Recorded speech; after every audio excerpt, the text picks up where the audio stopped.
대한민국이 빠르게 늙어가고 있습니다. 수명은 늘어나고 아이는 낳지 않으니 당연한 결과겠죠. 신자들의 고령화도 빠르게 진행되고 있는데요. 그래서 정부와 종교계가 머리를 맞댔습니다. 보도에 김영준 기자입니다.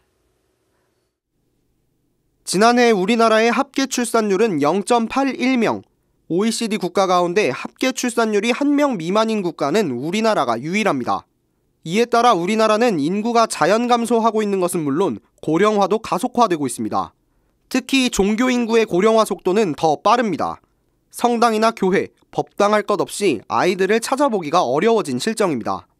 청년들이 결혼을 통한 재생산이 되지 않는다든가 자꾸 교단이 점점 노화된다든가 하는 여러 가지 일들이 여러 가지 도전들을 직면할 수밖에 없다는 것을 보여주고 있습니다. 한국 천주교회 통계에 따르면 2020년 기준 65세 이상 신자 비율은 수원교구를 제외한 모든 교구에서 20%를 넘어섰습니다. 교회 내 혼인 건수도 지속적으로 감소하면서 청년층의 유입과 출산 지표도 떨어지고 있습니다. 교회 입장에서는 이제 결혼과 출산에 대한, 그러니까 부부가 된다는 것이나 부모가 된다는 것에 대한 그 의미에 대해서 사람들이 혹시 잊어가고 있는 것은 아닌가, 이제 그 부분이 좀 걱정스러운 것이죠. 돌파구를 마련하기 위해 저출산 고령사회위원회와 종교계가 머리를 맞댔습니다. 인구구조 변화 대응을 위한 포럼을 열고 국가 정책만으로는 해결이 어려운 저출산 문제 해소에 뜻을 모은 겁니다. 국가가 개인의 정신 영역에 직접 개입하여 그 행동을 변화시킬 수는 없습니다. 그래서 저는 저출생 문제를 해결하는데 우리 종교계가 큰 축을 맡아주셔야 국가의 부담이 한결 가벼워지리라 믿고 있습니다. 발제를 맡은 한국보건사회연구원 이상림 연구위원은 지역사회의 자원으로서 종교가 인구 문제에 적극적으로 연대할 필요성을 제기했습니다. 각 종단별 대표자들의 건설적인 토론도 이어졌습니다.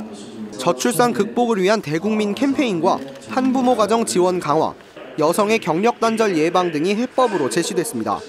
천주교 측 토론자로 나선 가톨릭대 인문사회의학연구소 하영숙 연구원은 생명과 가정을 중심에 둔 통합사목의 필요성을 강조했습니다.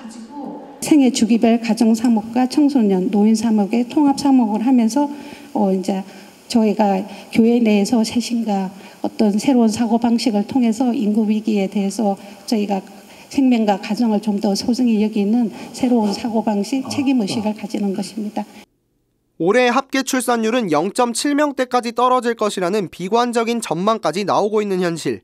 사회의 지속 가능성을 위한 가톨릭 교회의 어깨는 더 무거워지고 있습니다.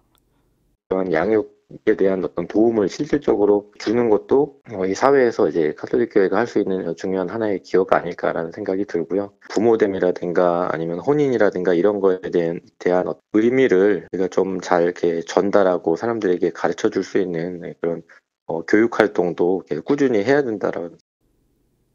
CPBC 김형준입니다.